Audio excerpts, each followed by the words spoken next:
आज की समाज में इतना कलयुग का प्रभाव है। और आप सिर्फ अपने और अपने घर से बोलिए, समाज में नहीं।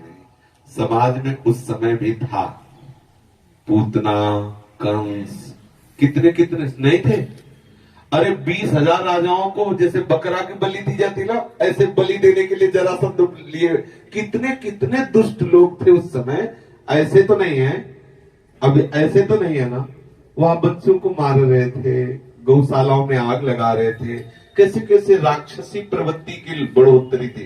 पहली बात तो आपको ये मानना पड़ेगा, जो आज दुष्कर्म हो रहे हैं उससे ज्यादा उस समय दुष्कर्म हो रहे थे, मानना होगा ना। 16,109 कुमारियों को जगह जगह से ला करके बंदी बनाए हुए था भौमासुर, बनाए हुए था।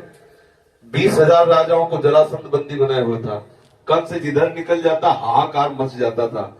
कितने भयानक भयानक प्रलंबासुर, बकासुर, अघासुर उसके सब अनुयायी थे। कितना अत्याचार था। वो लोग कैसे कैसे ब्रजमंडल, आप सोचो जहां ठाकुर प्रकट हो रहे हैं उनको, उनके माता पिता को जेल में डाले हुए। कितना हाहाकार मचा हुआ था, कितनी दुष्टता का बोलबाला था जब भगवान का अवतार हो रहा है। ऐसा तो अभी नहीं है ना। अभी तो राज्य सरकार हमें दंड नहीं दे रही नाम लेने के लिए कि इसने राधा बोला मारो इसको। पहले था कि अगर भगवान नाम भी बोला तो इसको मार दो। ये बोलेगा तो कंस बोलेगा, जय कंस बोलेगा, जय कृष्ण नहीं बोलेगा। जय कृष्ण बोलेगा तो इसका वध किया जाएगा हर उपाय से। कहीं गौशाला है, कहीं संतशाला है, कहीं जहां ब्राह्मणों मार नष्ट करो, ये आदेश था। अब ऐसा राजकीय आदेश तो है नहीं, तो पहले से सुविधा है, भजन की पहले से बहुत सुविधा है। हम ये मानने के लिए तैयार नहीं कि कलयुग में अत्याचार बढ़ रहा है, अभी नहीं, आगे बढ़ेगा।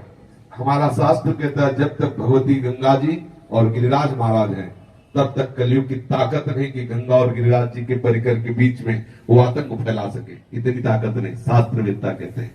दूसरी बात, हम यदि भजन करना चाहें तो हम अपने घर को गोपी का घर बना सकते हैं। विचार कीजिए, हमारे घर में ठाकुर जी विराजमान है, हमारा परिवार ठाकुर जी का परिकर है, और सुबह से लेकर शयन तक जो गोपी करती थी वो दिनचर्या पढ़ लीजिए। घर को पोछना, लीपना, पोतना, धान कूटना, भोजन बनाना और सब परिवार को दुलार करना, लेकिन वो सब श्री कृष्ण प्रीत्यर्थ वो आप भी कर सकते हैं। अब आप टेलीविजन चला के फिल्म देखते हुए घर के कार्य करते हैं या भोजन पाते हैं, या आप श्री कृष्ण लीला का चिंतन करते हुए करते, ये अंतराय हो जाता है। आज की जो यंत्रमयी सुविधाएं हैं वो मंत्र चलाने में बड़ी बाधा है। अगर हम लौकिक इन यंत्रों से बच जाएं तो हमारा भजन ठीक से बनने लगे। ये बच्चे के रूप में प्रभु ही तो है, सच्ची मानिए 100 के 100% प्रभु है, इतना भी मिलावट नहीं है। 100 के 100% प्रभु, ये देह भी प्रभु ही बने हुए हैं।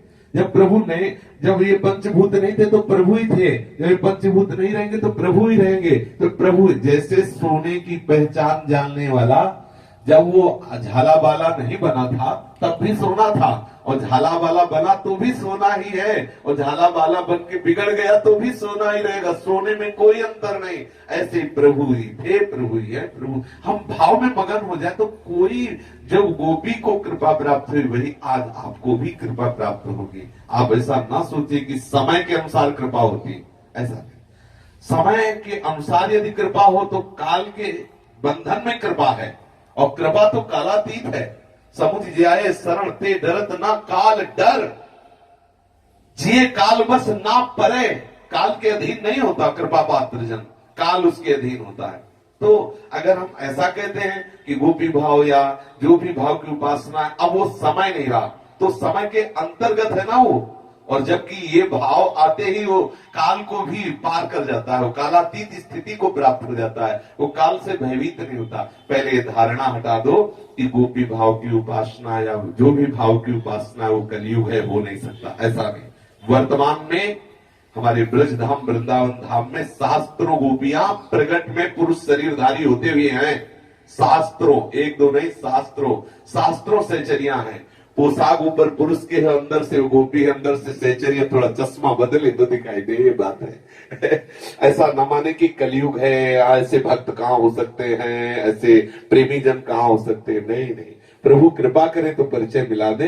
हो सकता है ऐसे प्रेमी जन तुम्हारे बगल से निकल जाते हो, तुम न जान पाओ, क्योंकि वो सोई जाने जिह देव जनाए।